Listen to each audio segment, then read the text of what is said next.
Donc cet angle, il a été décidé en réponse en fait à la question comment se construit une société. Hervé Fischer explique combien les imaginaires collectifs déterminent les valeurs et les structures sociales. L'artiste montre en autant de tableaux évocateurs comment nous développons nos facultés à inventer des récits imaginaires et fondateurs. Il affirme que nous vivons avec autant de mythes que les Grecs anciens et souligne que la démocratie, la liberté et le progrès ce sont ceux d'aujourd'hui. Cette mythe-analyse, il la définit comme explorant les fabulations qui déterminent nos inconscients, nos logiques, nos valeurs, nos espoirs et nos craintes selon leur déclinaison sociologique. Son postulat déclare, parodiant Hegel, le maître de la raison dialectique, que tout ce qui est réel est fabulatoire, tout ce qui est fabulatoire est réel. Mais ajoute que nous devons construire un gouvernail éthique, car il ne faut pas se tromper de fabulation et éviter les hallucinations. Donc nous allons procéder de la même manière que tout à l'heure. Chaque intervenant prendra la parole pour interpréter ce sujet et ensuite nous aurons un temps de discussion. Cécile. Merci beaucoup Marie-Laure et merci pour cette invitation magnifique pour les 15 ans d'Arep de Média. La question de la notion d'art premier, on en a déjà parlé, on en parlera toute la journée, je suppose. La première chose qui nous vient à l'esprit, c'est bien sûr l'art des sociétés dites primitives, non occidentales, traditionnelles, anciennes, voire préhistoriques. En fait, c'est un lointain. La notion de art premier nous renvoie à cette notion de lointain, mais lointain dans le temps. Dans le temps, et peut-être des productions qui renvoient à un certain collectif. Et puis, il y a un autre lointain qui peut être évoqué par cette notion de premier, c'est celui que Jean Dubuffet nommait art brut. En dehors de tout apprentissage académique, de l'asphyxiante culture, c'est-à-dire en deçà de l'institutionnalisation des pratiques et des résultats. Ici, nous sommes dans le domaine de la création, avec cette notion de brut, mais à peut-être un niveau de production plus individuel. Et aujourd'hui, alors, comment peut-on parler d'art premier après le sens spécifique qui a été donné à la notion d'art, avec les beaux-arts, après l'institutionnalisation qui semble complètement contraire à cette notion de premier. Alors, plutôt que premier, j'avais envie de dire 2 mots sur la notion du terme d'archaïque. Et dans un ouvrage de figure de l'art numéro 19, qui est intitulé « L'archaïque contemporain », dont la direction avait été menée par Dominique Kelevno en 2011, eh bien, il était présenté 2 façons de comprendre la notion d'archaïque à l'aune du contemporain. Soit selon une connotation évolutionniste, c'est-à-dire un temps premier, originaire, révolu, dans lequel on va identifier justement les arts primitifs que le XXe siècle et maintenant le XXIe peut reconnaître, voire s'approprier, mais selon différentes modalités, selon par exemple une appropriation esthétique. C'est des petites mini-citations de termes de cet ouvrage. Donc, nous sommes là dans l'ordre d'une historicité et de la notion d'évolution. Soit, deuxième sens, selon une origine toujours agissante, notamment selon la psychanalyse, avec des structures enfouies qui relieraient différentes cultures, qui renverraient à un fond commun de l'humanité. C'est une mini-citation aussi de la page 55 de cet ouvrage. On peut donc préférer, bien sûr, au terme primitif, le terme premier, en l'occurrence pour ce deuxième sens. Et ce qui expliquerait que les arts modernes se reconnaissent dans les productions dites primitives ou premières, car, je cite, elles toucheraient une réalité plastique universelle et fondamentale, universelle parce que fondamentale. Alors, cette référence à cette notion d'archaïque, premier plutôt que primitif, cite effectivement Raymond Schwab, par exemple, qui pointe un imaginaire d'un archaïque anhistorique et se réfère à un sens spirituel pour le milieu artistique new-yorkais des années 40 plutôt, Pollock, Gottlieb, Newman, Rothko, etc., ou des critiques comme John Graham. Alors, et de citer aussi ces faiseurs de mythes. Bien, alors, très bien, qu'est-ce qu'on fait de nos deux sens maintenant? Qu'est-ce qu'on en fait? Parce que finalement, si on écoute Harvey Fisher, et ce qui a été aussi évoqué dans la première table ronde, cette notion de mythe, eh bien, tout cela peut se référer simplement à des mythes, différents mythes suivant les différentes périodes de l'histoire, entre guillemets, parce qu'en fait, que ce soit la notion de création, ça correspond à une certaine pensée d'une certaine période, comme on vient de le citer, que ce soit la notion aussi de rapport à la société, idem, mais peut-être même la notion d'histoire aussi se réfère à un certain type de pensée. Pensée d'histoire est située. Pensée d'histoire est un mythe, pensée en termes d'histoire, comme pensée en termes de création. Alors où tout est mythe, mais alors je ne sais plus de quoi on va parler et comment, ou alors on revient au premier sens, on est tranquille, mais on est complètement dans une fabulation manquée, à s'auto-illusionner. Bon. Donc, que faire? Comment trouver une troisième voie? Comment trouver une troisième voie? Je vois si j'ai le temps de donner des exemples ou pas, peut-être pas, qui concilierait l'avancée de l'histoire et ce fond persistant, ce bouger permanent, etc. Alors, est-ce que j'ai le temps de donner des exemples ou pas? Les exemples que j'ai pu donner dans mon texte, c'est le fait de pouvoir montrer que toute œuvre appartient au mythe de son époque, le révèle en même temps, et de citer Léonard de Vinci à la Renaissance, et de citer Stellark, plus contemporain. Même lorsque ces artistes montrent par leurs œuvres, semblent montrer par leurs œuvres qu'ils font écho à une certaine emprise, à une certaine volonté d'emprise sur le monde que transpire leur propre époque, leur propre système de pensée, eh bien, il y a toujours une faille, une mise en faillite de ce qu'ils proposent et qui permet de renouveler, de réinterroger, de faire bouger les mythes en question. Comme certaines vanitas, avec toute la différence qui peut exister par rapport à cette notion de vanitas. Bon, alors, la troisième voie, cette troisième voie, eh bien, chaque art est effectivement profondément ancré dans le système de pensée qui le porte, comme une sorte de sismographe de la société, comme en pensant à Nietzsche, selon la proposition de Nietzsche, mais en même temps, il est par rapport à elle une prise de distance, d'écart, de débord de ce même système de pensée. Il le comprend pour mieux le déborder.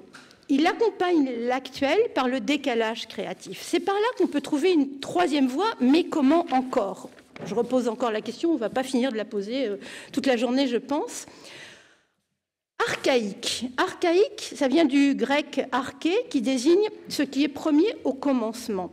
Mais c'est aussi celui ou ce qui commande. C'est le principe ou le chef. C'est commencement et commandement.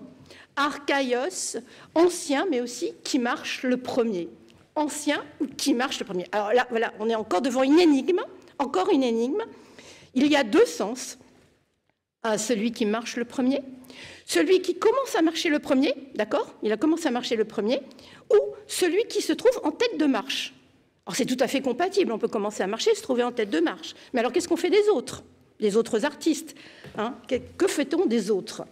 Qu'en est-il des autres? Est-ce que, finalement, les autres suivent? Alors, c'est des suiveurs, les artistes sont des suiveurs? Non, non, ça ne nous convient pas, ça. Il n'y en a pas un et puis tout le monde suit, ça ne va pas. Alors, bien sûr, on pense au marcheur, celui qui fait acte de création artistique, bon, dans notre image. Question, comment peut-on marcher après l'archaïos et ne pas être des suiveurs? Bon, c'est la question que je pose. Alors, imaginons que la marche est grossie de plus en plus de marcheurs qui, à leur tour, deviennent premiers. Comment est-il possible de faire cela sans destituer l'archaïos, c'est-à-dire sans prendre la place du premier, de celui qui a marché en premier? Eh bien, cette question peut rappeler, en miroir, à l'inverse, celle du bateau de Thésée, dont les pièces sont remplacées au fur et à mesure et pour lesquels les sophistes d'Athènes s'arrachaient les cheveux quant à la question de son identité. Est-il toujours le même? N'est-il plus le bateau de Thésée? Si on les remplace au fur et à mesure, jusqu'à le moment, c'est plus le bateau de Thésée, etc. Sauf qu'il s'agit ici de soustraction et pas d'addition avec nos histoires de marcheurs. Mais quand même, ça ressemble beaucoup. Alors, peut-être la difficulté à répondre à cette question, j'ai presque fini, tient juste à la confusion entre le marcheur et le chemin. Le chemin se modifie sans cesse. Nos sociétés, nos environnements, nos technologies, comme ça a été cité tout à l'heure, nos systèmes de pensée, nos relations avec les autres, au monde. Le marcheur, lui, ouvre le chemin et ce faisant, l'a rendu empruntable par un autre marcheur qui, à son tour, doit le rendre praticable parce que les conditions ont changé. Parce que les conditions ont changé. Du coup, ne fût-ce que d'ailleurs les conditions, surtout l'environnement technologique, tout ce qu'on a dit, mais aussi ne fût-ce que parce qu'ils sont deux déjà. Donc les conditions ont déjà changé, d'accord? Et ainsi de suite, donc de façon non linéaire. Du coup, chaque marcheur est à la fois celui qui inaugure un chemin, premier, et celui qui s'étaye sur les autres marcheurs. Voilà comment je répondrai à cette question. J'ai plus qu'une demi-phrase. De même, le bateau de Thésée, en tant que création dans le temps, est toujours le même et toujours différent comme nous. Sauf si, finalement, les réparations sont forcées. Et là, on revient à la question de l'éthique pour terminer. Si les réparations sont forcées, destructives, destructrices, eh bien, si elles contreviennent à cette mise en relation et ces pensées du monde, là, peut-être qu'on entrave cette jolie marche. Merci. Merci, Cécile.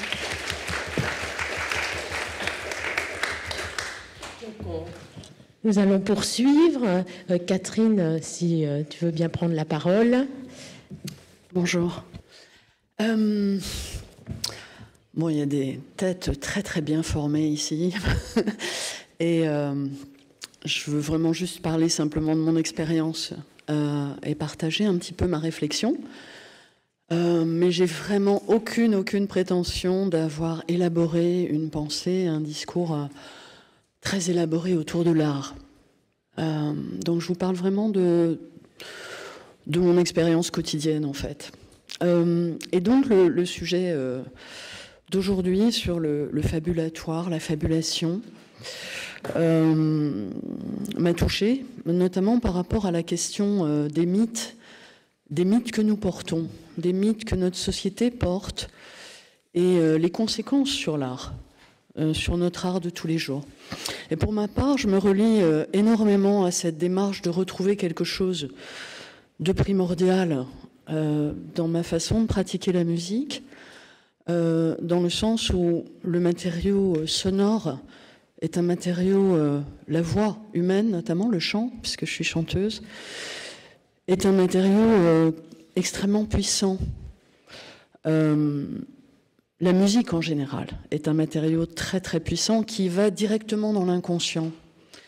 C'est une de ses qualités et c'est pourquoi la musique est énormément utilisée par la société pour, dans un certain aspect manipulatoire, bien sûr, mais aussi artistique. Bon.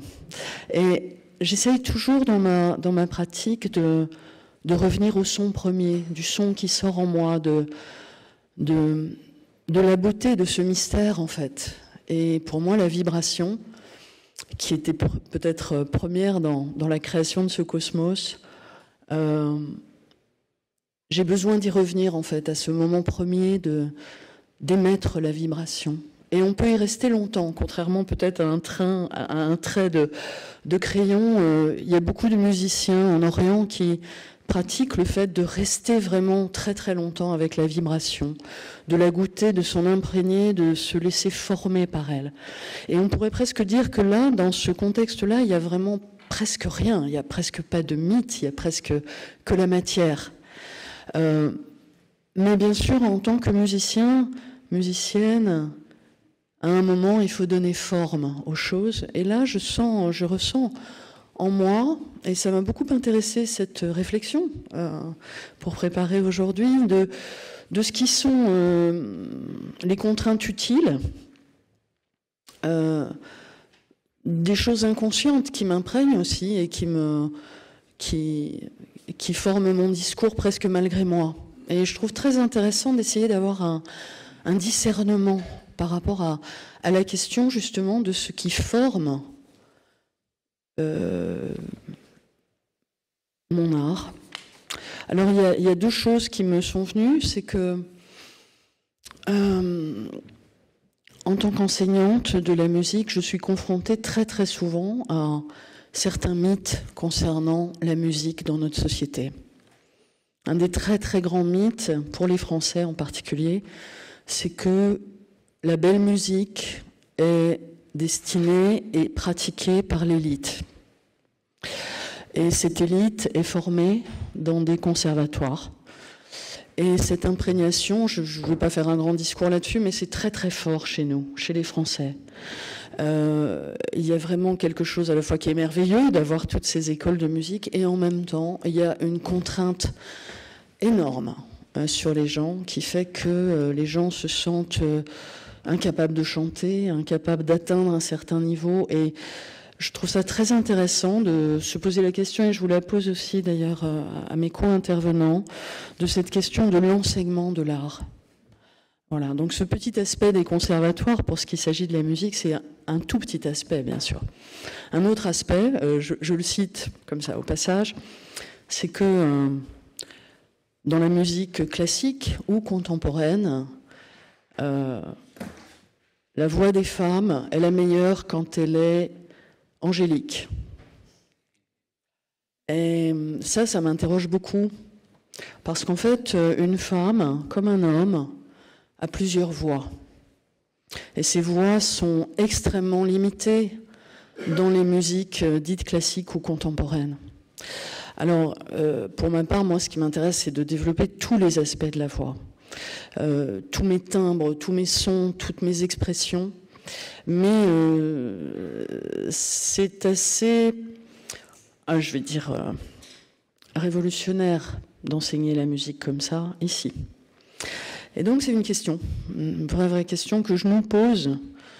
Voilà. Mais il y a un autre aspect des mythes dans ma pratique, et je finirai par là, c'est que j'utilise beaucoup la mythologie. J'ai été extrêmement inspirée par un très grand mythologue qui s'appelle Joseph Campbell, un Américain, qui est vraiment un personnage unique et qui fait vivre les mythes. Alors, les vrais mythes, les mythes antiques, les mythes méditerranéens de toutes sortes, par exemple, de tout ce qui fonde notre culture. Et il les fait vivre, il en parle en disant que les mythes servent à notre évolution. Ce sont toujours des métaphores, y compris la Bible. La Bible n'est pas, pour lui, un ensemble d'histoires qu'il faut croire. C'est juste un ensemble de contes d'évolution, en fait. Et je trouve ça passionnant. Et pour ma part, j'ai mené beaucoup d'études parce qu'il fallait que je donne forme à ma musique, qui est une musique, pour ma part, qui se met devant le mystère. C'est ça qui m'intéresse, c'est d'être devant le grand mystère de la beauté, de la transcendance, de notre conscience, de tous nos étages. Et quand on chante, on met tous les étages ensemble.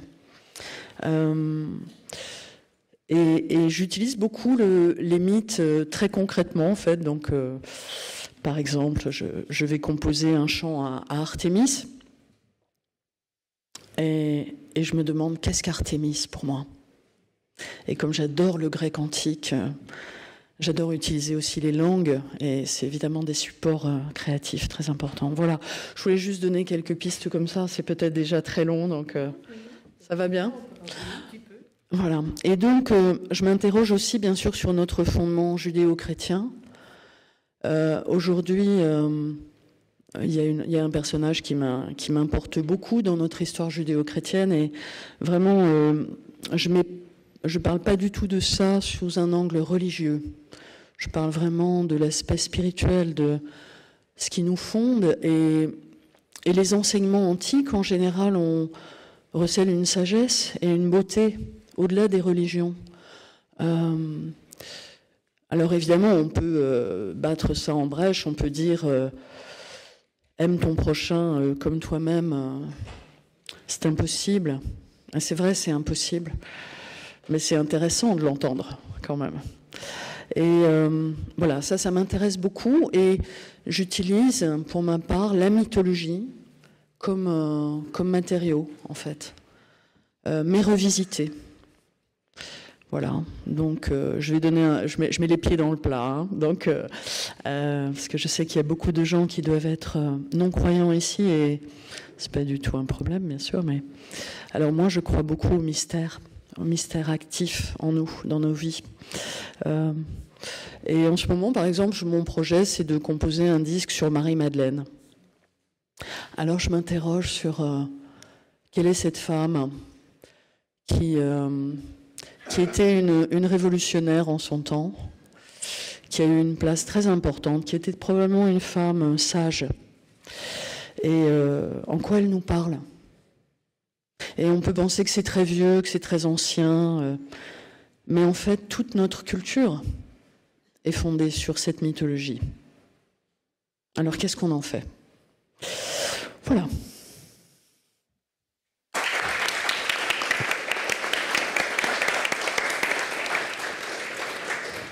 Merci beaucoup, Catherine. Eh bien, je pense que Dina va peut-être avoir des pistes de réponse pour toi et je lui laisse la parole. Donc, il faut inventer un gouvernail éthique pour ne pas tomber dans le piège des hallucinations, dites-vous. Comment le processus de création, artiste et poète, contribue-t-il à cette invention? Je vais choisir la perspective psychanalytique. Pour la psychanalyse, si l'homme se dénature, c'est parce qu'il est doté de langage et par conséquent d'un inconscient. Le langage subvertit sa part animale et le pousse à penser son environnement au lieu de s'adapter comme l'animal assujetti au milieu. Le langage l'humanise. Il l'extrait du monde des signes pour l'introduire dans celui du semblant, le contraignant d'emblée à une perte. Cet être de langage est donc confronté à son manque. Mais c'est ce manque qui va le pousser à devenir désirant, courant derrière l'objet qui nargue de sa fuite. Car aucun objet ne peut combler cette perte. Ce manque, pour la psychanalyse, est structural. C'est tout l'inverse du discours capitaliste qui promet, et ça reste de l'ordre de la promesse, l'objet qui va enfin nous guérir du désir. Le sujet, donc, confronté à son manque, va essayer de répondre à la question « Qui suis-je » C'est vraiment la question du patient en cure. Une question qui reste néanmoins sans réponse, ce qui lui fraye la voie de la recherche que l'art et la littérature ont enchanté en mettant en avant le ratage. Rater encore, rater mieux, comme dirait Beckett. Autrement dit, le ratage et ses procédés, tâtonnement, balbutiement, hésitation, pour celui qui sait le saisir, et pour que ce ne soit pas une frustration, devient synonyme d'imprévu et de territoires inconnus. Car entre-temps, notre chemin change de direction et on découvre autre chose. Si la réalité est ce qui s'impose à nous, il pleut par exemple, ça s'impose. C'est la guerre, ça s'impose. La fabulation, pour reprendre votre expression, c'est-à-dire le fait de contourner, subvertir, transformer, transgresser cette réalité qui s'impose, constitue une échappatoire, une manière de voir autrement. On échappe au voir brut d'une certaine façon. C'est la fonction de l'art. Et c'est pourquoi la psychanalyse va se laisser enseigner par l'art. L'artiste, le créateur, le poète précède en ce sens le psychanalyste, lui indexant la voie de l'indicible sur lequel le langage se fonde. L'éthique de la psychanalyse, éthique du désir et du manque, consiste en cela. Tenir compte de cet indicible pour ne pas tomber dans le piège de la certitude et de la gélification du langage, et ça c'est vraiment la leçon rabelaisienne. Un syllare peut être un miracle, mais pas un salut qui puisse nous sortir de notre condition. Son tour de force consiste plutôt à faire qu'un sens soit absent, comme le dirait Lacan. S'absente de quoi? D'un sens trop plein de lui-même, défaisant cet état de langage dans lequel on est enfermé. Veiller sur le sens absent, comme dirait Blanchot, peut tout à fait illustrer le principe éthique de la psychanalyse. La conception de la sublimation pour Freud va dans ce sens-là. Elle se caractérise par la substitution d'objets. La satisfaction de la pulsion détournée de son but trouve alors un nouvel objet. Qu'est-ce que ça signifie? Ça veut dire qu'il y a satisfaction de la pulsion alors qu'elle n'atteint pas son but. L'expression de Freud est inhibée quant au but. Les pulsions inhibées quant au but favorisent la création.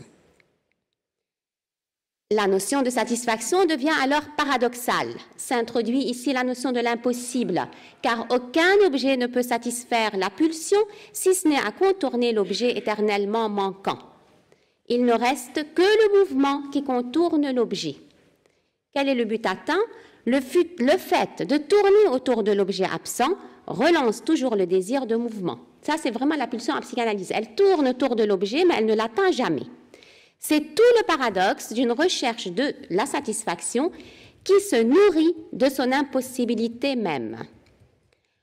Freud parle d'inhibition quant au but.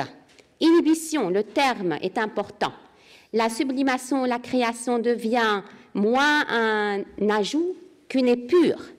Freud caractérise ainsi le créateur. Par sa capacité de retrait, de renoncement, il devient désirant du manque. L'œuvre, quand on regarde l'œuvre, et c'est là où il faut éviter la psychanalyse appliquée, l'œuvre n'est pas reproduction des phénomènes inconscients, mais plutôt un savoir y faire avec l'inconscient, épousant ses procédés et ses caractéristiques. Elle incorpore ses lois. Savoir y faire et non pas savoir faire. Le Y est important, c'est-à-dire qu'il empêche que les choses ne se figent en concept. C'est plutôt de l'ordre du bricolage et de la trouvaille, où au savoir s'ajoute un faire, le trouant du même coup. Très peu y arrivent, car pour y arriver, pour se prêter au travail de l'inconscient, il faut se débarrasser des identifications et défaire l'affiliation, défaire l'identité. Une patiente dramaturge m'a dit un jour, par exemple, « Il faut que je me débarrasse du poids de l'héritage pour aller plus loin. » Car le lieu du poète est effectivement un lieu inhabitable, semblable à l'étranger ou au bateau ivre. Quelques mots rapides sur l'inconscient, très rapides. L'inconscient, qu'est-ce que c'est? C'est le savoir insu. Pour Freud, c'est ça l'inconscient, c'est le savoir insu, un savoir qui ne se sait pas. Paradoxe de ce savoir, d'où l'expression « il vaut mieux que l'artiste ne sache pas ce qu'il fait ». Et c'est un savoir aussi qui fonctionne tout seul et dont le sujet est exclu. Un peu sur le modèle du vers de Mallarmé, l'œuvre pure implique la disparition illocutoire du poète qui cède l'initiative au mot.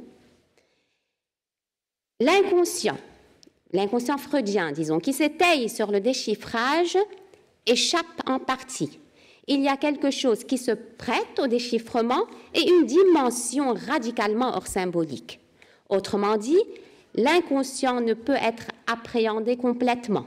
Il se saisit à travers ses bribes et ses formations qui, à la manière du Witz, du mot d'esprit, à peine capté, filent aussi vite à l'improviste.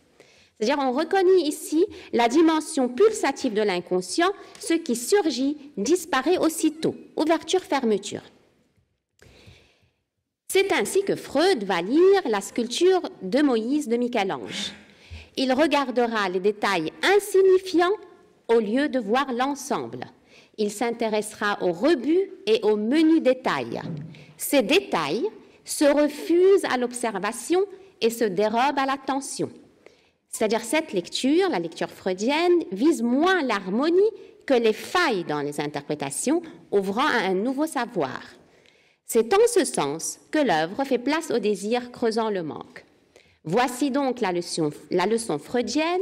Il n'est pas d'œuvre ni d'interprétation sans cette dimension d'indécidable, d'indétermination, d'hésitation, de tâtonnement et d'incertitude, d'intraduisible en somme. Autrement dit, on va le dire autrement, tout ne peut pas être sublimé, demeure un reste, sinon c'est la pulsion de mort. Tout ne passe pas au concept, on peut le dire comme cela aussi. Ainsi l'œuvre, au lieu de recouvrir l'impossible d'un voile, donne corps aux limites du langage. Il y a un reste, un résidu donc, et une œuvre fait peut-être la preuve qu'elle sait qu'il y a quelque chose qui ne peut être ni transposé, ni sublimé. Elle prend acte de cet inassimilable, le mettant au travail. À cet égard, on peut tout à fait, au lieu de chercher à interpréter l'œuvre, la traiter elle-même comme une interprétation, comme une énigme, comme effet. C'est plutôt elle qui nous interprète. Elle est alors ce qui objecte à l'interprétation, car elle est une orientation vers ce qui échappe à la symbolisation et au langage, et qui est le mystère de l'inconscient. Dans le champ de la création, on a un pas dans la réalité et un pas dans l'inconnu. C'est un traitement du résidu. Là est son éthique, il s'agit d'empêcher de masquer le trou du symbolique. Dans ce cas-là, il faut jouer avec l'inconscient en laissant sa part de hasard, jouer avec lui, pour que ça ne fasse ni écran, ni projection d'ombre trompeuse, mais fissure, hiatus, écart, ouverture. Or, on sait bien que ça se referme aussitôt. C'est ce que je disais par rapport à la dimension pulsative de l'inconscient. Mais cela n'empêche pas de recommencer avec une autre œuvre, une autre tentative, miratée elle aussi, et ainsi de suite. C'est alors le mouvement qui compte, affaire éthique donc. Et là, je vais aller très vite. Je vous donne juste des exemples d'artistes qui ont tenté d'approcher l'inassimilable en visant l'origine qui est insaisissable, car, que ce soit pour la psychanalyse ou pour la psychanalyse surtout, on est des êtres sans origine, comme disait aussi Foucault. Alors, il y a l'exemple de Klee qui va éprouver la saisie de la Genèse, mais pour la saisir, il doit déformer. Et la recherche de l'origine de Klee consiste à désapprendre et à retrouver une candeur artistique, entreprise irréalisable, car on ne peut plus dessiner comme un enfant, même si on essaye de dessiner comme un enfant, ça ne peut plus revenir. Rappelez-vous aussi la phrase de Picasso à propos de Lascaux. Alors, il ne retrouvera pas cette expression ingénue, elle a jamais perdu, mais c'est cette recherche à rebours qui le conduira ailleurs, car à la place, il va découvrir le mouvement, une multitude de traits qui secouent l'allégorie, les empêchant de se figer dans une image. La traversée de Klee est la métaphore de la peinture, dont l'origine, d'où l'être s'exile, exerce incessamment son envoûtement. Ce que les artistes essayent de revisiter sont les conditions de l'émergence de la peinture et le retour impossible à ses fondations. Mais c'est cet impossible retour et la manière de dire cet impossible qui fera justement leur style, à l'image de la technique de Matisse, qui revient à ses sources élémentaires pour atteindre une forme décantée jusqu'à l'essentiel, comme il le dira lui-même. Un autre exemple très vite, et je m'arrête là, c'est celui de Giacometti, qui ne va retenir que le processus du geste. Je ne fais qu'en défaisant, dit-il. Ce recommencement n'aboutit jamais. Il est de l'ordre du non-né, du non-réalisé. Et s'il vise à réduire la figure à une allure fantomatique, c'est pour que l'objet a un trait, c'est pour que l'objet coïncide avec sa vision, tâche impossible mais qui signe sa sortie de la sculpture, il lui existe, il la tient hors, et en tournant autour de l'inachèvement, au lieu de produire un objet fini, il s'affranchit du monde des choses et sort de la logique du travail perçu comme strictement utilitaire économique, L'activité qui se tisse et se détisse fraye plutôt la voie à un travail toujours en acte, sans but défini, économiquement vain, mais poétiquement essentiel et qui intègre en même temps l'idée de sa fabrication et de sa ruine. Voilà, à travers ces quelques exemples, comment l'œuvre contribue à l'invention d'un gouvernail éthique tenant compte de ce qui échappe à toute saisie. C'est ce trou, on pense au trou noir d'Anish Kapoor, qui empêche le figement, les hallucinations.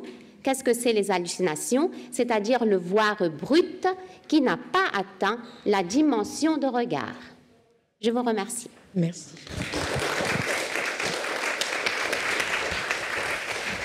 Eh bien, Norbert, je pense que tu as été amputé de quelques minutes, mais vas-y, nous te donnons la parole, bien sûr. Oui. Ah bon, d'accord. Non, mais parce que c'était très dense, ce qu'a dit Dina. J'en profite pour faire un peu de promo. Avec Dina, nous signons un livre qui paraît dans quelques jours, qui s'appelle Abécédaire de la réparation, qui est la reprise d'un sujet que j'avais abordé dans un livre précédent. Et en même temps, puisque c'est une journée consacrée à Hervé Fischer, je signale la parution d'un livre qui est au centre de notre débat d'aujourd'hui, puisque ce livre s'avance à la fois vers le futur et vers le passé, d'un mouvement pendulaire et en même temps superposé ou enchevêtré. Et c'est avec Hervé qu'on ouvre une première conversation.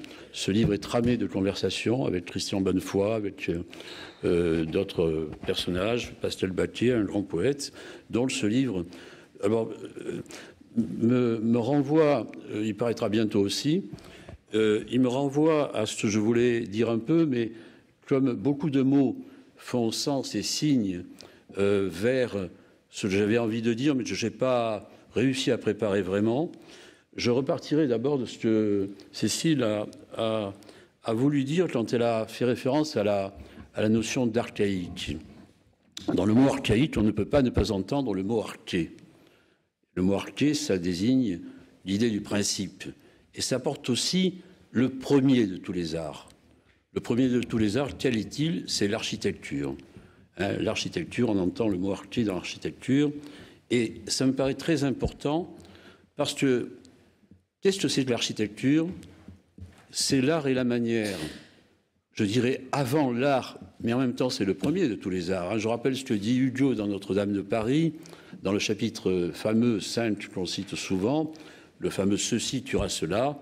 Il dit l'architecture des temples, des cathédrales, et ce qui contient tous les arts. La cathédrale, à un moment donné, écrit-il, fait à la musique avec l'orgue son lieu, et ce lieu est toujours ce lieu de chacun des arts, pour reprendre certains des aspects des conversations précédentes, est arrimé à l'architecture.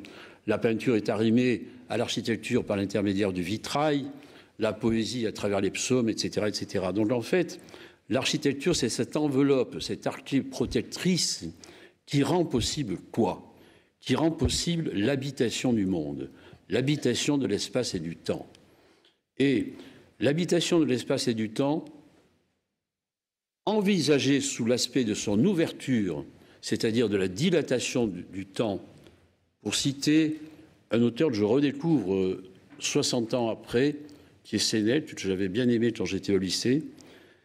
Sénèque a écrit un petit texte que l'on trouve sur le net, je vous conseille vivement, qui s'appelle « De la brièveté de la vie », dans lequel il dit « Il n'est pas vrai que la vie est brève, même si elle est courte par rapport à ceux de son temps et par rapport au nôtre, il n'en reste pas moins vrai que ce qui définit la longueur de la vie, c'est son intensité, c'est ce qu'il appelle la dilatatio, et qu'il oppose à la dilutio. La dilutio, c'est ce dont s'emparent justement les artistes au moment où on entre dans la grande modernité, au mauvais sens du mot, pas au mauvais sens du mot, au sens du progrès technique, scientifique, industriel, etc. Et qu'est-ce que cette modernité engendre paradoxalement? Elle engendre du côté des artistes la mise en évidence de ce que les artistes et les arts ont toujours porté.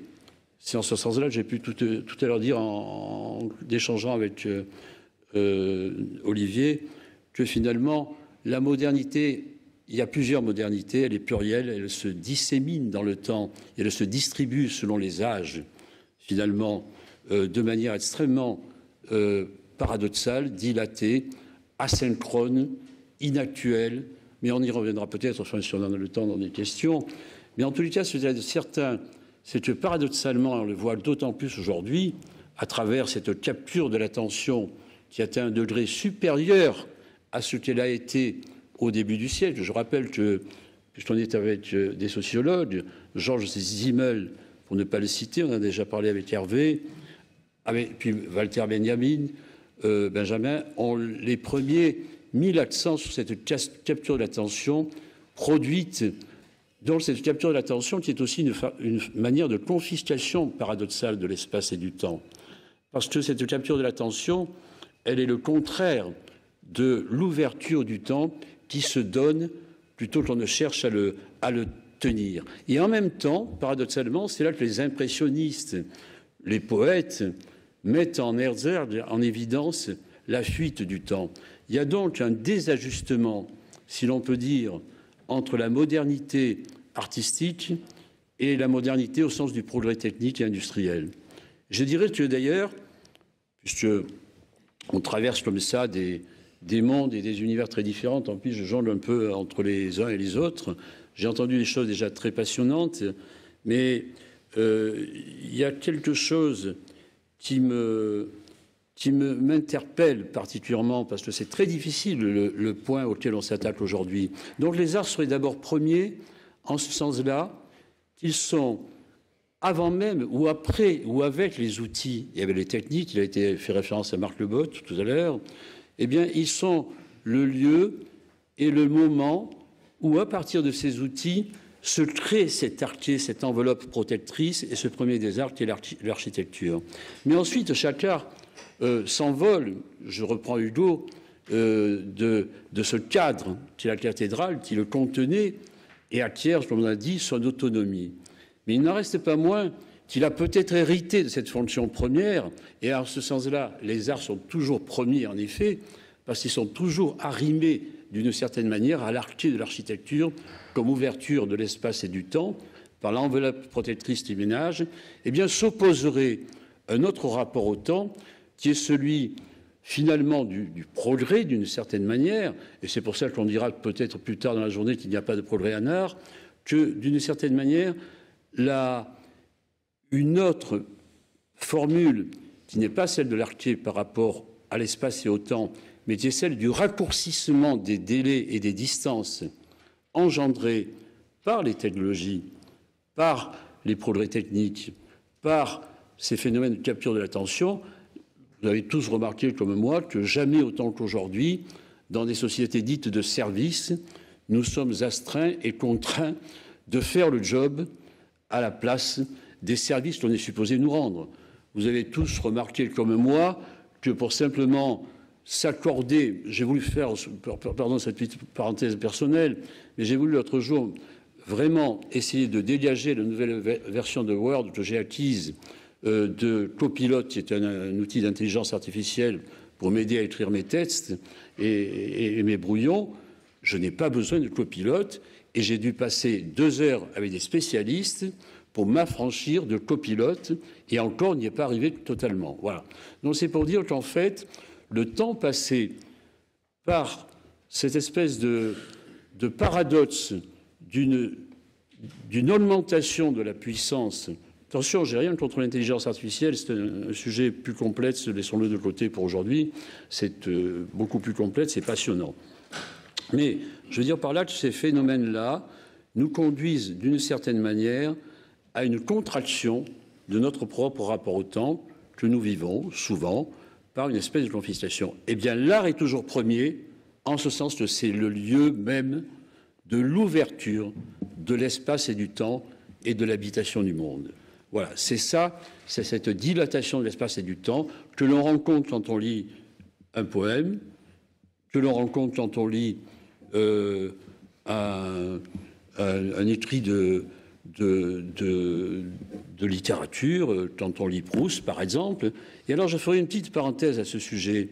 C'est que vous avez remarqué comme moi que le processus qui a accompagné l'histoire, du moins de l'Occident, mais même des origines jusqu'à nos jours, jusqu'à la modernité, et en philosophie en particulier, elle-même se rencontre une espèce de moment de basculement dont les relations avec l'art ne sont pas claires. C'est pour ça que la question, je comprends très bien la phrase de Benjamin que tu as citée tout à l'heure, Olivier, quand tu as dit que l'histoire de l'art n'existe pas.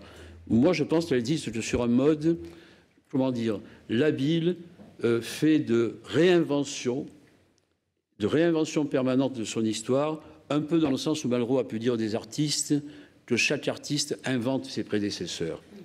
Il ne fait pas simplement qu'hériter, comme l'élève dans l'atelier du maître, de ce qui le précède.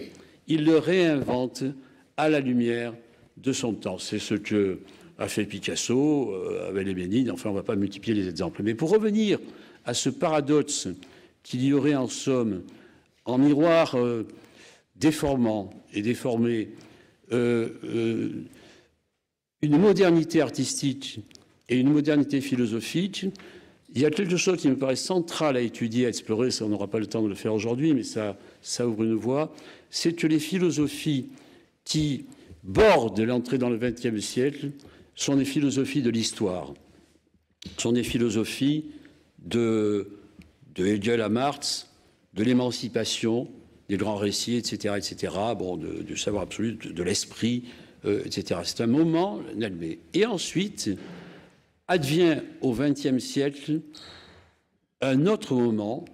Il suffit de citer les noms, je ne sais pas, de Bergson, par exemple, de Heidegger, Être et temps, de Husserl, et les protensions, les rétentions, etc., pour voir qu'on entre dans des philosophies du temps, comme si d'un coup, et nous sommes les héritiers, j'ai envie de dire, de cette fêlure, de cette fracture en ce moment même, où on assiste à la fois à un effet boomerang, d'un retour de l'histoire, et dans son sens le plus tragique en même temps, le retour des guerres. Alors, je ne sais pas si c'est Marx qui, rétrospectivement, avait raison quand il disait que l'histoire se répète, mais dans la deuxième fois comme une farce.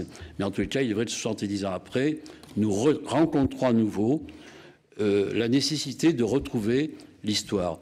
Mais il n'en reste pas moins que ces philosophies du temps ont succédé. Et elles trouvent leur écho dans les grandes œuvres. La recherche du temps perdu, ou même une journée dans l'Ulysse de Joyce, etc. Et toutes ces aventures dans le temps que rencontrent, disons, l'art, la littérature, la poésie du XXe siècle, elles ont toutes, à travers d'autres formes d'expression comme le cinéma, bon, je m'arrête, que sont, par exemple, et c'est pour ça que j'ai fait un dialogue entre Eisenstein et Le Corbusier en forme de parabole, etc. Bon, je m'arrête en citant une anecdote personnelle. Voilà. Tout petit, enfin, adolescent plutôt, je suis né à Nîmes et j'ai été habité par une image qui m'a traversé, un lieu qui m'a traversé toute ma vie. C'est qu'il y a un endroit dans les jardins de la Fontaine où il y a, c'est une petite parabole au fond que je vois, d'un côté l'éminence de la Tourmagne, et ça, ce serait la face, disons, exposée de l'intelligence des Romains, leur intelligence constructive, et puis il y a en contrebas une étendue plate, mais qui abrite une source dont l'origine était, même pour les spéologues, très difficile à trouver. Et c'est cette sorte d'énigme qui a toujours été cette origine perdue, cette origine que je ne retrouvais pas, qui me mise en regard de la Tourmagne qui l'a surplombée, a finalement construit toute ma pensée, tout mon imaginaire, tout mon travail, et plus encore aujourd'hui qu'hier. Voilà, c'est cette paradoxe des deux choses. Voilà, j'ai terminé. Merci beaucoup.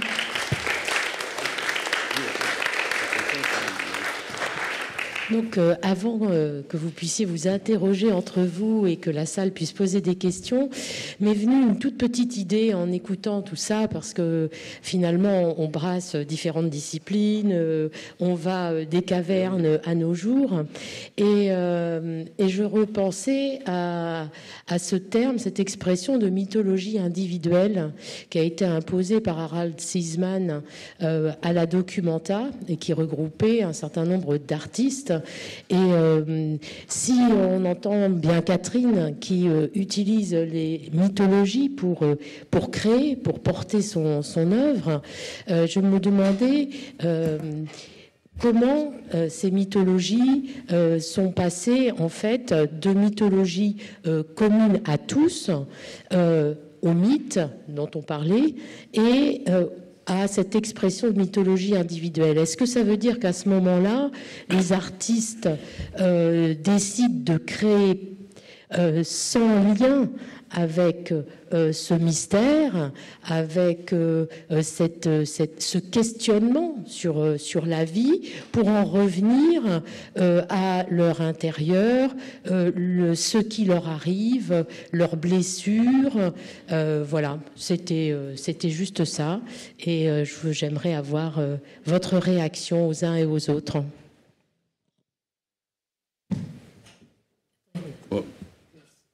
Je dirais que, enfin non, j'en sais rien, là je m'avance un peu peut-être, mais parmi les penseurs du temps et de l'espace, il y en a un qui est très important, c'est Saint-Augustin, je pense. Je pensais d'un coup à l'idée du recentrement vers l'intériorité de cette ouverture de l'espace et du temps, dont le mythe fait partie, dont il est le catalyseur, le vecteur. Mais je ne sais pas si on peut... je ne suis pas sûr qu'on puisse dissocier le mythe de cette espèce de circulation des énergies qui vont des uns aux autres. On a parlé d'interpersonnel, voilà. Je pense que dans la question du mythe, il va forcément de l'adresse faite à quelqu'un. Voilà, d'une forme d'adresse, au sens où une lettre est adressée, mais où le style, c'est l'homme à qui l'on s'adresse, quoi. C'est le style, ça c'est Lacan qui l'ajoute, hein. Le style, c'est pas simplement l'homme, le style, c'est l'homme à qui l'on s'adresse. Et donc, je suis pas sûr que les mythologies personnelles, voilà, j'ai pas de réponse particulière, mais je suis très perplexe sur cette idée de mythologie personnelle. Alors, il y a des mythes qui se créent, bien sûr, comme ça. Moi, comme ancien élève de Roland Barthes, qui a écrit quand même les mythologies, je ne peux pas m'empêcher de penser à Minou Drouet, ou ça ne dit rien à personne, probablement Minou Drouet. Voilà, il y a des mythes qui s'inventent, des gens, mais je ne suis pas convaincu. Pas convaincu par cette idée de mythologie personnelle. Catherine, comme artiste. Oui, je trouve ça très intéressant, cette question que tu poses, parce que pour ma part, j'ai l'impression de ne pas maîtriser l'art que je crée. Je me sens traversée et je cherche à être traversée. Oui, bien sûr. Et il y a des éléments personnels qui arrivent dans quelque chose qui évidemment est collectif. Et ça fait partie d'ailleurs d'un des grands mystères, de sentir qu'on est dans son monde, porteur, par exemple, d'un message qui peut être audible par d'autres et qu'on partage ça. En même temps, c'est important de se défaire des entraves aussi. Donc il y a toujours ce côté double qui est peut-être propre à tous les arts d'ailleurs, ou à toutes les activités humaines, je ne sais pas. Le fait qu'il y ait une chose et une autre. En chant, c'est très très physique cette question-là, du côté double. Il y a toujours le haut et le bas, etc. Et l'individuel et le collectif, évidemment, sont là très forts. Mais ma grande question, pour rebondir sur la tienne, Marie-Laure, c'est est-ce qu'on est... Alors c'est peut-être une question pour la psychanalyste, mais pour nous tous, bien sûr, c'est est-ce que aujourd'hui, 21e siècle, on est plus intelligent à laisser passer notre inconscient ou pas? Et moi, c'est ma question en tant qu'artiste, c'est évidemment de trouver des choses, des ressources, et aussi pour mes élèves, de chercher des ressources pour ouvrir encore et encore, quitte à laisser passer les mythologies personnelles. Alors, je dirais que l'inconscient a toujours existé. Il suffit de lire les poètes, ils vont l'appeler autrement, je ne sais pas moi, le mystérieux, l'ombre, bon, on voit ça chez tous les poètes. Freud, ce qu'il a découvert, c'est pas l'inconscient, il a découvert un dispositif. Son génie, il est là. C'est le dispositif qu'il a mis en place pour saisir quelque chose de l'inconscient. Et toute l'œuvre freudienne, c'est là où c'est intéressant, c'est que son inconscient, l'inconscient freudien, n'est pas une thèse, c'est une hypothèse. Dans tous ses écrits, il décrit l'inconscient comme quelque chose qu'on ne peut pas saisir complètement. Je ne sais pas si j'ai répondu à votre question. Donc oui, ça continue. Peut-être que la différence, c'est qu'aujourd'hui, on est averti. Par exemple, si je prends la philosophie dont parle Norbert, c'est la philosophie, son postulat, c'est « je pense », et à partir du jeu, on va bâtir des connaissances. La psychanalyse, c'est le « je pense » sans un jeu qui pense. Et donc, d'ailleurs, vous voyez, les philosophes, après la psychanalyse, ils sont très avertis. Ils savent qu'il y a l'inconscient qui est venu pulvériser la philosophie, qu'on le veuille ou pas. C'est une question compliquée que tu as posée, Marie-Laure. Ça me fait penser au fait qu'il n'y a pas de ligne droite entre ce qui est fait par l'artiste et ce qui est reçu par nous, par le spectateur, par celui qui voit, etc. Il n'y a pas une ligne droite parce que même avec l'exemple que vous citiez sur le Moïse de Michel-Ange examiné par Freud, eh bien, Freud nous montre une façon d'apprendre à regarder. Vous avez cité le détail, effectivement, avec le fait que les tables de la loi soient à l'envers et non pas à l'endroit, etc., etc. Et ça m'a fait penser aussi dans cette attention aux détails à ce que propose Daniel Arras, l'attention aux détails. Et c'est une façon que propose Freud, de cette façon-là, Daniel Arras dans d'autres exemples, dans d'autres analyses, à sortir du mythe, en fait, de cette façon dont la traduction de l'iconographie traditionnelle nous dit que le Moïse, certainement, il descend du mont Sinaï et il est en colère parce qu'il voit le peuple qui a acclamé le veau d'or et donc il est très en colère. Et non, en fait, Freud nous dit, apprenons à regarder, à recevoir, à ressentir toute la puissance de cet homme qui n'est pas en colère mais qui s'est retenu, qui est revenu sur lui-même, et c'est là où les tables de la loi ont glissé, c'est là où on les retrouve à l'envers, etc., dans son analyse de texte. Donc tout ça pour dire que, en fait, il y a beaucoup d'autres choses dans cette œuvre-là, dans le génie de Michel-Ange. Là, simplement, c'est le regardeur, le critique, qui nous propose une façon d'apprendre à voir. Il n'y a pas de ligne directe parce que d'un autre côté, il ne résout pas, il n'explique pas tout le génie de l'œuvre de Michel-Ange. Et même s'il dit beaucoup de choses dans ce texte, il y a beaucoup d'autres choses là qu'on ne cite pas parce qu'on n'a pas le temps dans ce texte, mais il en va des ruses de l'art. Et là, je reviens à ta question, Marie-Laure. Je me demande si le fait de parler de mythologie personnelle n'est pas le fait aussi de faire semblant d'annoncer que finalement, chaque artiste a cette mythologie qu'il pourrait transmettre et qu'on pourrait expliquer, poser en tant que récepteur ou que critique. Ce qui, à mon avis, n'est pas complètement possible, puisque les artistes eux-mêmes s'insèrent dans un mythe, d'une façon de penser de la société dans laquelle ils sont, et donc ces mythes dans le mythe, et ce mythe personnel qui se veut dire c'est individuel et c'est personnel et non pas de ce monde-là, est encore, à mon avis, une ruse. Donc après, à étudier cas par cas, on ne peut pas globaliser, il faut prendre un exemple pour un artiste, un autre artiste. Voilà comment j'y répondrai, par les ruses. C'est juste une remarque par rapport à ce que vous avez dit, par rapport à l'archaïque et ce que tu as dit du premier. Ce que je pense qu'il n'y a pas d'archaïque ou de premier. Il n'y en a que dans l'après-coup. C'est-à-dire qu'il n'y a pas d'origine, ça rejoint le futur antérieur. Bien sûr, oui. Le futur antérieur, bien sûr. Voilà, j'incite maintenant la salle à poser ces questions. Est-ce que... Ah, je vois. J'avais d'abord une petite remarque concernant Catherine Braslavski et une question à Dina Besson. Oui. Alors,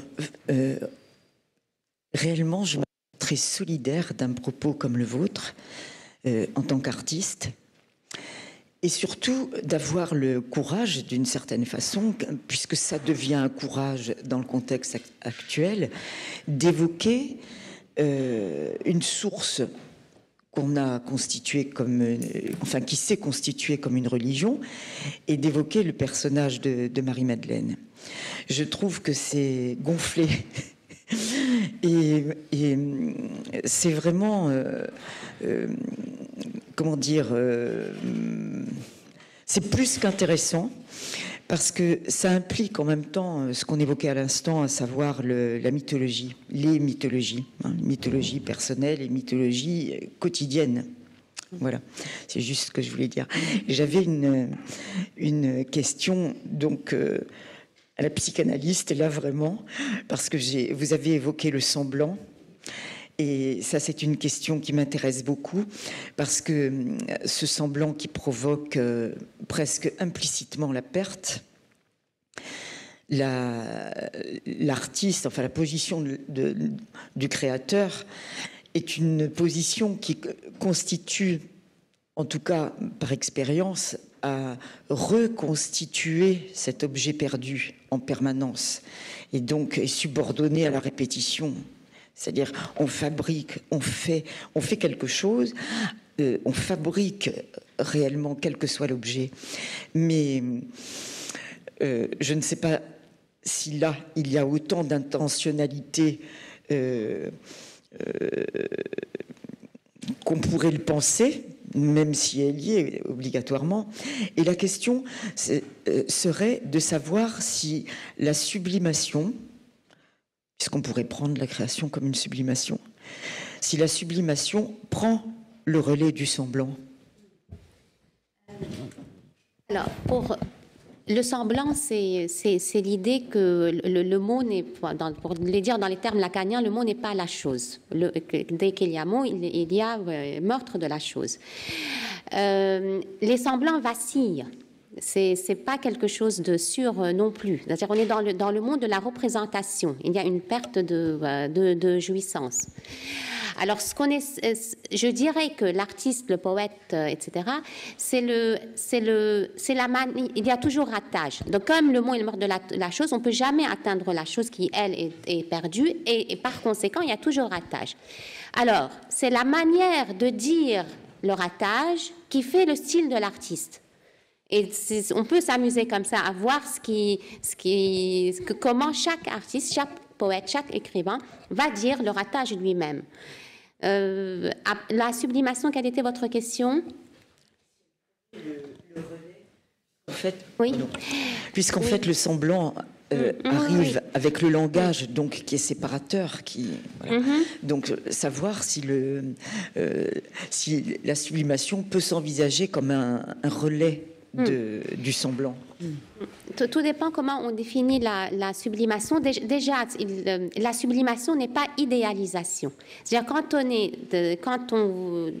est de ce côté-là, idéalisation, tout ce qui va avec, comparaison, etc., on ne peut pas être dans la sublimation. Il faut vraiment qu'il y ait c'est ça l'inhibition aussi, le terme inhibition, je lui confère ce sens-là, à une sorte de renoncement, de retrait, un peu comme la princesse de Clèves, si vous voulez, pour sortir du champ comparatif, sortir du champ de la représentation pour être dans le champ de la sublimation. Moi, je pense que la définition la plus belle de la sublimation est vraie. Donc, chez Freud, c'est magnifique. Et Freud, ce qui est énorme, c'est se renouvelle sans cesse. C'est que le mot inhibition, c'est après que je me suis dit, mais bien évidemment, c'est une sorte... cette satisfaction paradoxale, elle a un sens chez Freud déjà. J'aime beaucoup, moi, la définition de Lacan. Il dit élever l'objet, la sublimation, c'est élever l'objet à la dignité de la chose. La chose étant le das Ding, le hors signifié, c'est-à-dire ce qui est radicalement interdit. Donc on a plusieurs exemples littéraires de la chose. Donc c'est élever l'objet à la dignité de la chose.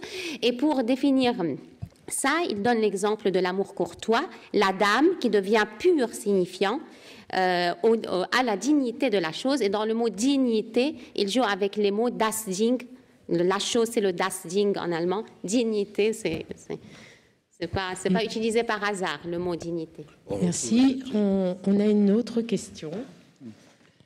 Puisque nous sommes dans un événement officiel du musée interrogatif, je voudrais poser une question. Qu'est-ce que c'est que l'inconscient? Pour moi, ça n'existe pas. La mémoire traumatisée ou marquée dans les réseaux neuroniques, dans les synapses, ça existe d'une façon évidente. Ensuite, comme nous avons chacun une biographie avec une mémoire qui se construit dans la plasticité des réseaux synaptiques dès avant la naissance, il y a effectivement des événements qui formatent des réseaux neuronaux et cette inscription demeure. Et je crois qu'en disant cela et en se passant du mot inconscient, dont on n'a jamais très bien su où ça se passait physiologiquement, je pense qu'on est plus près de la réalité. Ma deuxième question, j'ai un peu répondu à la première, c'est vrai. Mais ma deuxième question, à laquelle je vais peut-être répondre aussi superficiellement, c'est la différence entre mythe et mythologie. Les mythologies, ou je vais dire autrement, les mythes sont actuels et les mythologies sont passées. Ça ne veut pas dire qu'il n'y a pas une mémoire dans les cultures sociales des mythologies. Ça ne veut pas dire qu'il n'y a pas des mythologies qui se transforment et qui se prolongent et qui se réactualisent. Mais fondamentalement, pour moi, dans la méta-analyse, on fait l'analyse non pas de l'érudition mythologique qui a été abondamment faite et à laquelle je ne suis pas très compétent, mais on cherche à explorer les mythes actuels. Et c'est parce qu'ils sont actuels qu'ils nous gouvernent. S'ils étaient simplement historiques, ils nous gouverneraient un peu moins. Or, ils nous gouvernent énormément. C'est pour ça que tout ce qui est réel est fabulatoire et réciproquement. Alors, je m'excuse vis-à-vis de Hegel d'avoir un petit peu modifié son énoncé, mais je crois plus à mon énoncé qu'au sien. Cécile, pour répondre à la deuxième question, Hervé, avec Catherine, pour Catherine, voilà, enfin, ce que j'en ai compris, ce que j'en ai entendu. Récemment, on vient de sortir un numéro sur les nouvelles chimères. Ces femmes qui sont des chiméras fortes et agressives ou qui sont revenues de cette agressivité pour porter la voix des femmes créatrices. Bon, un numéro de Figures de l'art qui vient juste de sortir. Et justement, il y avait beaucoup d'auteurs et d'autrices, beaucoup d'autrices et d'auteurs qui évoquaient justement, qui revenaient à des éléments de la mythologie. Donc c'était un mythe touché par un art actuel, ce sont que des créatrices, des artistes actuels, et qui en même temps relevaient, un peu comme ce que j'ai entendu de ce que vous proposiez, d'autres choses, d'autres figures puisées dans la mythologie. Donc il y a quelque chose qui transversait, qui passait, qui se modifiait, qui se reprenait. Quant à la première question sur la notion d'inconscient, alors on peut le mettre entre guillemets, on peut dire c'est quelque chose, on peut changer de mot aussi, mais dire que c'est quelque chose qui est forcément transformé, qui est forcément inatteignable en soi et que l'on entend par ses effets, comme on le disait tout à l'heure dans la première table ronde, ça pourrait être une voie de nous réconcilier, peut-être, avec ce mot ou pas, enfin bon, on fait comme on veut. C'est pas parce qu'on parle de sublimation que ça arrête tout non plus. Il y a aussi une part de l'emprise dans la création. Il y a aussi des artistes qui ont remis en cause la sublimation même. Donc, croire en l'art en premier, ce que vous disiez tout à l'heure, l'art doit être premier avant la théorie. Pour le coup, c'est une autre façon de l'entendre premier. Avant ce qui va être posé par cette théorie que lui-même va permettre de bouleverser. Comme ça, peut-être on peut s'accorder sur cette circulation-là. L'inconscient n'est pas l'inverse du conscient. D'abord, c'est ce qui fonde le conscient. J'essaie de m'adapter à ce que vous dites. Comme elle a dit, on peut changer un autre mot. Et quelque part, au fond, je vous rejoins. Parce qu'au final, en fait, je le dirais autrement, c'est que l'inconscient n'a rien à voir avec la psychologie des profondeurs. C'est un inconscient en surface, si vous voulez, comme à l'image de la bande de Moebius. C'est que l'envers et l'endroit relèvent de la même, ont la même étoffe. Dans ce sens-là, oui, vous avez raison. Et en fin d'analyse, c'est un peu ça ce qui se passe. C'est que l'inconscient ne fait plus énigme. C'est par exemple quand on fait un rêve, ça ne nous parle plus comme avant, ainsi de suite. Par contre, et là peut-être qu'on pourrait utiliser un autre mot, avec quoi l'analyste travaille? En fin d'analyse, il finit son analyse, il travaille avec quoi? Qu'est-ce qui lui permet d'écouter finalement? C'est ce qui est resté inanalysable en lui. C'est avec cela qu'il travaille, pas avec ce qui a été saisi, non. C'est parce qu'il est resté radicalement inanalysable et qui ne le sera jamais, d'où l'expression de l'analyse infinie. Elle est infinie parce qu'il y a un analyse. Donc on peut enlever le mot inconscient et mettre à la place le mot résidu, rebut, inanalysable, ce que vous voulez, qui lui va renouveler le langage, va renouveler l'art, va renouveler... Voilà. Ce qui me frappe, alors c'est une question un peu aussi pour Norbert qui parle de comment sortir, enfin la façon d'établir une relation avec le temps, de s'en échapper en quelque sorte, si j'ai bien compris en tout cas, d'avoir une relation contradictoire. Et en même temps, je faisais le parallèle avec vous avez tous d'une manière ou d'une autre fait état, alors certains avec le non-savoir qui procède peut-être à la création ou en tout cas un savoir dans lequel on cherche à être traversé. Mais alors évidemment, on parle de psychanalyse, mais il ne faut pas oublier Saint-Jean de la Croix, bien sûr, un savoir ne sachant vers lequel on se dirige d'aventure, qu'on aura peut-être ça, et donc disons la pensée mystique qui pense le corps lié à une espèce d'expression spirituelle physique, déjà dit ça, un savoir ne sachant, on sait toujours pas ce que c'est, sauf ceux qui pratiquent l'art ou qui le vivent. Alors, ça a été repris par des tas d'artistes et évidemment, Soulages en avait fait un élément de son discours. Puis après, il y a eu le fait de parler de non-maîtrise.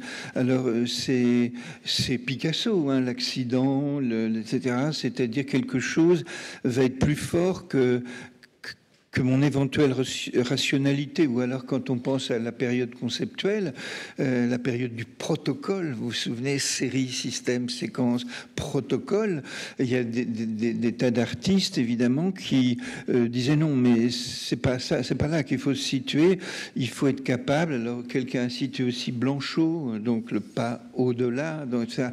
Donc partout dans vos différentes interventions, il y avait cette idée que, mais qu'en faire?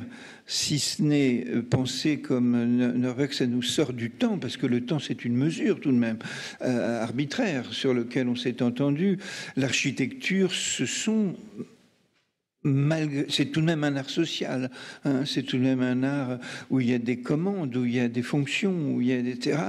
Et en fait, nous, on tourne autour de cette idée, mais quelle est-elle, enfin, que pouvons-nous en dire de sensé, si ce n'est écrire des livres ou faire état à travers des expositions, qu'il y a quelque chose qui, en fait, ne se passe pas là, quoi. Alors c'est peut-être ce que tu penses hors du temps, mais il y a quelque chose qui ne se pense pas avec tous ces critères. Qu'est-ce que c'est être traversé? Qu'est-ce que c'est perdre la maîtrise? Qu'est-ce que c'est accepter l'accident? Qu'est-ce que c'est bon, etc., etc. Alors, ce savoir-là, malgré tout, c'est ce savoir qui nous intéresse, enfin en tout cas qui nous interroge, en tout cas, enfin qui nous intéresse, je pense tous. Alors comment le situer? Simplement, c'est un hors-champ du temps. Alors c'est. Oui. Ben moi, si tu veux, je peux répondre. Juste oui. de dire un mot. Justement, dans l'extrait du roman que je prépare sur la ville. J'ai voulu retranscrire pour l'ouvrage du compte-rendu de cette journée une conversation que j'ai imaginée entre Eisenstein et Le Corbusier. Et en fait, comme l'a dit Marie-Laure dans le petit chapeau qu'elle a fait à la présentation de ce texte, comment le dernier des arts rencontre le premier, quoi, au fond, hein, le dernier en date, si l'on peut dire, quoi, du moins à l'époque, quoi. Et moi, ce qui m'a intéressé dans un premier niveau, dans la relation qui a vraiment eu lieu par ailleurs, hein, c'est en 1928, ils se sont rencontrés après que Le Corbusier ait construit à Moscou un bâtiment qui s'appelle le Soyouz, et donc il a été invité par Eisenstein, parce qu'il s'était reconnu à distance, même s'il ne se connaissait pas. Et dans cette conversation, ce que j'ai voulu essayer de faire apparaître, c'est exactement le problème que tu rappelles et que tu abordes, c'est celui de l'idée d'être traversé, d'être d'une certaine manière habité par quelque chose qui nous échappe. Et ce qu'il y a de formidable chez Eisenstein, c'est que chacun de ces moments clés, disons, d'un déroulement filmique, est habité par des failles, par des accidents, des interstices, on peut reprendre le mot pour le coup, des fêlures, qui laissent fuser, au sens infusé, ou laissent percer quelque chose qui est une contre-histoire. Lui, il est dans l'histoire en mouvement, qui se résout parfois par un dépassement dialectique, en quelque sorte, la confrontation de plusieurs images qui produit dans le cuirassé Potemkin, dans la ligne générale, etc., des choses qui font avancer la marche du temps, la marche de l'histoire, la victoire du prolétariat, etc. Mais en même temps, c'est pour ça que chacun se compare à une figure qu'on pourrait dire le chasseur-cueilleur des temps primitifs, quelque chose de l'ordre d'un inassimilable, d'un indécidable, d'une fragilité essentielle, traverse le temps filmique, le temps de la diégèse filmique, et laisse fuser quelque chose qui relèverait d'une faille qui, pour le coup, ouvre le temps en ne rendant pas compte de sa possible maîtrise ou possession, etc., et laisse échapper quelque chose de plus, quoi, d'une certaine manière. Voilà. Comme un hors-temps dans le temps, je ne sais pas comment on peut dire, dans l'espace de la narration filmique. Et c'est ce paradoxe-là du temps, qui d'ailleurs rejoint celui de Sénèque, je disais tout à l'heure, quand il disait que seul le temps nous appartient, qui écrit « seul le temps nous appartient », c'est un paradoxe absolu, parce que le temps est ce qui nous traverse, nous échappe complètement, et en même temps ce avec quoi nous sommes, nous autres êtres humains, confrontés à une construction technique du temps, les horloges, etc., la mesure du temps, comme tu l'as dit, ou comme on peut le dire, etc. Donc, il y a toujours ce paradoxe du temps qui, à mon avis, est au centre de la question artistique et intègre celle de l'accident. Quelle que soit la manière dont la musique contemporaine est intégrée dans la partition, ces blancs, hein, voilà, qui sont des accidents de la composition, si l'on peut dire, mais qui laissent, que ce soit dans la peinture, que la question de l'accident à qui, si tu veux, est devenue, après l'accident de la loi, comme le disait Derrida dans je ne sais plus quel texte, on en est venu à la loi de l'accident. L'accident est devenu comme une loi dans l'art d'une certaine époque, disons, voilà. Hein. Eh bien, cette question-là, elle est au cœur de la pensée du temps, je pense, de penseurs du temps, comme l'ont été Eisenstein, y compris dans l'avancée de l'histoire. Je ne sais pas si je me fais comprendre. C'est-à-dire qu'il y a ces deux plans. Mais complètement, mais je ne dis pas le contraire. Mais justement, et il y a un texte vraiment extraordinaire, moi, je ne cesse de découvrir et de redécouvrir, qui est un texte qui est paru dans le petit livre qui s'appelle Cinématisme, enfin, pas le petit livre, des écrits, une recension des grands écrits d'Eisenstein, dans lequel il met en relation une figure qui est celle du conclave, dans lequel a lieu justement le théâtre d'ombre, l'obscur, de l'inassimilable, de l'indécidable, du mythe, etc. Et puis celui de l'histoire éminente des péripéties de l'histoire, comme un envers de l'histoire qui nous échappe. Voilà. Ça, c'est un... Voilà. Oui, je vais passer la parole à Cécile qui voulait rebondir, mais quand je vous entends, je me dis, ce temps, ça me renvoie à la vibration de Catherine, et je me demande s'il n'y a pas quelque chose là aussi de commun. Alors moi, je voulais rebondir sur le savoir ne sachant. Eh ben. Le savoir ne sachant. Et en fait, ça me fait penser à ce que disait Freud à propos de la Gradiva de Jensen. L'artiste a un savoir qui s'ignore. Et du coup, en se posant la question, mais qu'est-ce qu'il a comme savoir, l'artiste? En fait, il n'a pas un savoir sur lequel il peut avoir mainmise. C'est plutôt le savoir-rire de l'art. Pouvoir rire de lui, de nous, par lui. L'art, hein, les créations artistiques. Et du coup, ça me ramène à une proposition que j'avais faite il y a un moment, en 2019, c'est la science infuse de l'art. Ça, c'est avec humour, bien sûr. Si l'art a une science infuse, avoir la science infuse, c'est la science qui infuse. En fait, une science qui infuse, on se demande ce qu'il en reste ou ce que ça fait, ou que deviennent les sachets de thé. Et l'erreur, je pense, c'est de vouloir, nous, récepteurs, critiques, nous qui échangeons ensemble, vouloir saisir, en fait, ce savoir. C'est peut-être l'erreur que nous faisons, de vouloir l'avoir frontalement. Donc je reviens à la proposition de Lacan, faire le tour de la chose, pouvoir faire le tour de la chose. Et peut-être que les critiques font le tour de ceux qui font le tour de la chose. Et ce faisant, finalement, se perdent un petit peu eux-mêmes et se sont échappés. Et c'est comme ça qu'on arrive à pouvoir parler entre nous. Voilà. Alors, bon, c'est pas la vibration, mais c'est tout contre. Catherine, tu veux rebondir sur l'ensemble? Mais disons que je vais juste faire quelque chose une réaction en fait à ce qui est dit là, c'est que la musique évidemment est l'art du temps, l'art dans le temps. C'est un fil dans le temps. Et ce que je cherche pour ma part, mais à l'image de tous les musiciens traditionnels en fait, c'est d'être dans le moment. Et en même temps d'arriver à créer dans le temps. Voilà.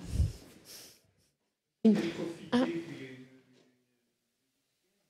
Il y a une artiste qui sort tout le temps de la question du temps, de la mesure du temps. C'est une incroyable instrumentiste qui était avant une soliste de la contrebasse et qui a quitté les normes. Enfin, elle a joué celle-ci longtemps, mais c'est chez Joël Léandre. Joël Léandre vous entraîne. Alors, les gens ne savent plus où ils sont exactement. C'est comme s'ils avaient quelqu'un qui se mettait à hurler, à chanter, à rebondir, à être une caisse de résonance, etc. Et là, je crois aussi, c'est quelqu'un qui met en cause le temps. Hein. Sinon, elle ferait autre chose, quoi. Oui, mais là vous me piquez sur la question de l'improvisation et de la liberté dans l'art et de l'importance pour tous les musiciens qui sont tellement contraints en général de se libérer dans le temps et d'improviser, qui est vraiment un art perdu, mais dont Joël Léandre, évidemment, est une maître. Une autre question, une autre réaction, parce qu'on est là dans des conversations, en fait. Hein. Donc, on attend du public qu'il puisse aussi nous transmettre. On apprend aussi, on échange avec vous. Moi, je me demande si tout simplement le fait, autant le premier que la deuxième conversation, c'est pas tout simplement que l'artiste parle de faits de société et parle de plein de choses, en fait, d'actualité, de société, de politique, etc. Et que le lien, on parlait d'interstice, mais plutôt le lien, c'est justement de parler de tout ça et pas forcément de parler d'eux et du mythe. Moi, j'ai plutôt l'impression que c'est de ça dont on parle. Pour rebondir sur ce que vous avez dit, c'est que en musique, par exemple, on a vraiment face à un bulldozer en ce moment de ce qu'est la musique dans notre société. Et on n'en parle pas vraiment, en fait. On est un peu l'objet. On est soumis à quelque chose qui est justement de l'ordre, pour moi, d'une nouvelle, alors mythologie ou mythe, je ne sais pas, mais qui est liée au progrès, qui est liée à la liberté, etc. Et pour faire un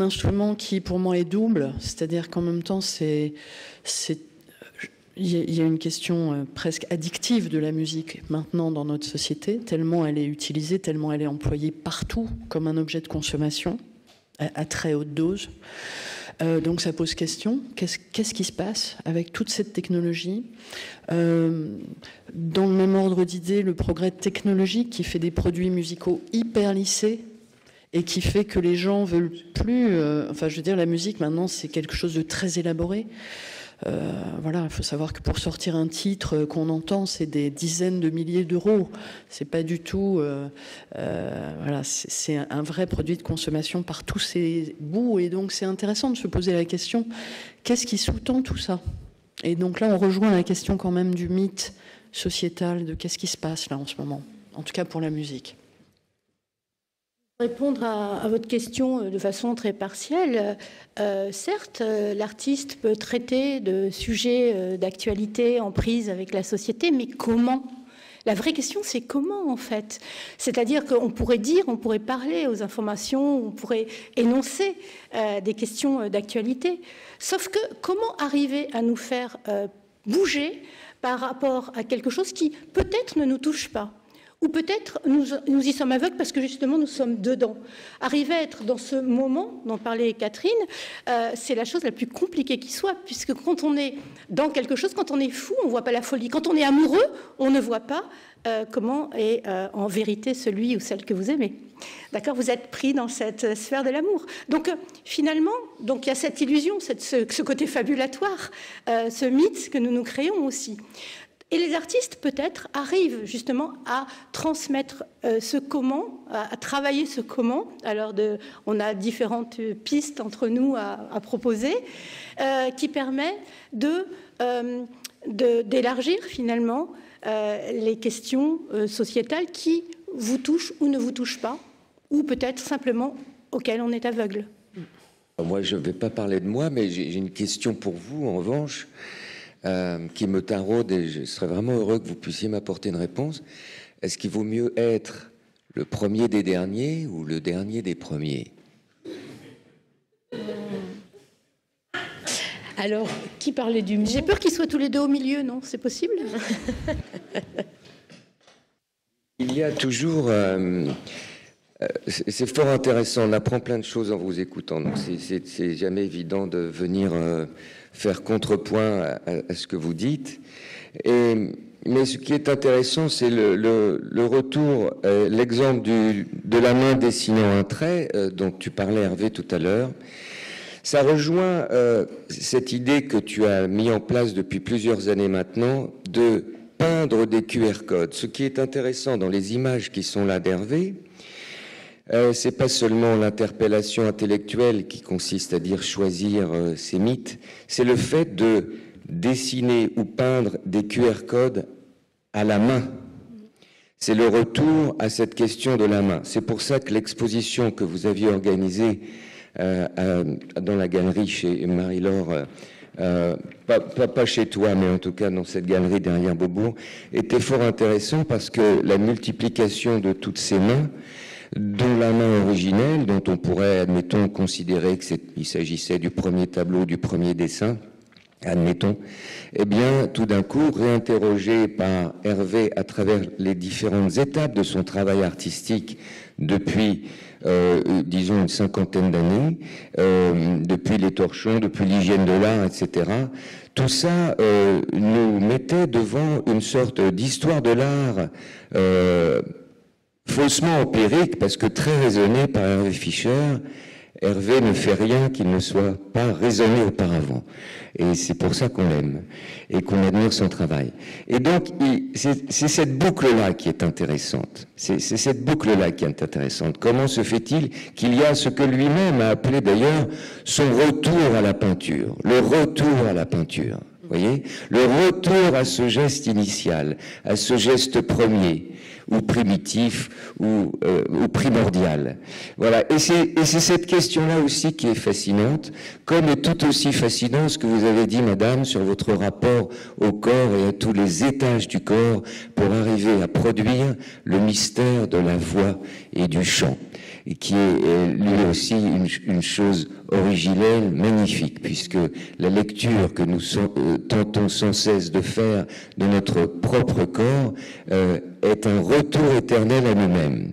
Au théâtre, on parle beaucoup dans nos séances de travail, il y a cette phrase qui revient toujours beaucoup, dans le corps, y compris le texte.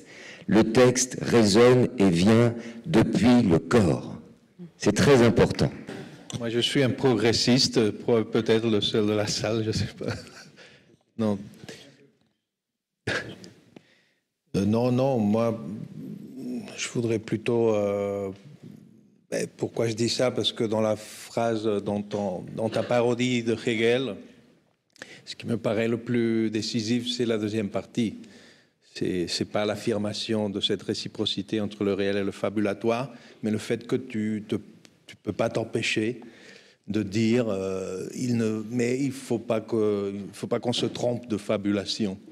Donc c'est, pour moi, la question commence au moment où on se pose la question, mais quel est le critère pour savoir s'orienter dans ces fabulations et pouvoir se dire quelles sont les fabulations erronées et quelles sont celles qui... Donc, moi, je poserai l'accent sur cette deuxième partie. Et à ce niveau-là, peut-être il faudrait discuter s'il n'y a pas quelque chose comme une historicité des questions posées qui font qu'on ne se pose pas ces questions-là, même si elles sont donc fondamentales et ils ont une dimension transhistorique, on ne se les pose pas de la même façon. Le simple fait de se savoir être pris par des mythes implique une distance par rapport aux mythes qui pourrait être interprété comme un progrès. Je voudrais citer un spectacle qui s'appelle L'ombre de la main, qui est assez récent de la compagnie 1-01 de Christophe Guillermet et de toute une équipe. C'est un spectacle finalement d'ombre, de vidéos, de mouvements et d'art numérique en fait, et très proche de la notion de marionnettiste, de jeu de marionnette en fait.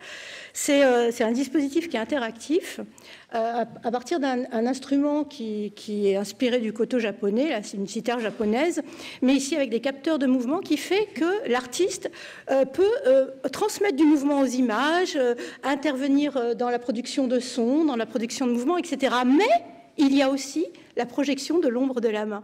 Donc il y a à la fois ce qui est travaillé à partir des capteurs numériquement, et il y a la projection de la main de l'artiste qui vient par-dessus. Alors, qui vient en interférence, qui vient en quelque chose d'impromptu, de non maîtrisé. On ne sait plus qui commande de l'un et de l'autre d'ailleurs, entre est-ce que l'ombre de la main ou est-ce que le dispositif numérique, jusqu'où va la maîtrise ou l'emprise sur l'ensemble du dispositif, où circule l'artiste. Et finalement, pour répondre ou ne pas répondre à votre question, ces fabulations, pour ne pas se tromper de fabulation, c'est peut-être que l'artiste permet effectivement d'y poser des questionnements. Comme toi, Hervé, tu poses ces questionnements, ce retour à la peinture en peignant à la main les QR codes. Comme ici, on a l'ombre de la main, quand bien même l'artiste même a mis en jeu à la place du koto, il a mis donc un dispositif entièrement numérique et donc ce marionnettiste moderne actuel. Donc, avec un marionnettiste actuel, on aurait une sorte de mythe que nous créons, dans lequel nous sommes, mais avec cette ombre de la main, il y a autre chose. Et avec l'interaction avec le public, les débats, etc., j'en passe, parce que le spectacle, c'est pas que ça. Et comme toi, tu fais bouger un petit peu ce mythe dans lequel nous sommes. Donc, je pense que les artistes posent ces questionnements. C'est eux qui nous permettent de peut-être, alors ne pas se tromper, c'est prétentieux, mais peut-être faire un écart par rapport au risque de s'enfoncer dans nos propres fabulations. Si tout est fabulatoire, nous sommes dans un relativisme total. Sauf que si vous regardez ma peinture, il y a un petit code-barre bleu qui dit l'éthique planétaire.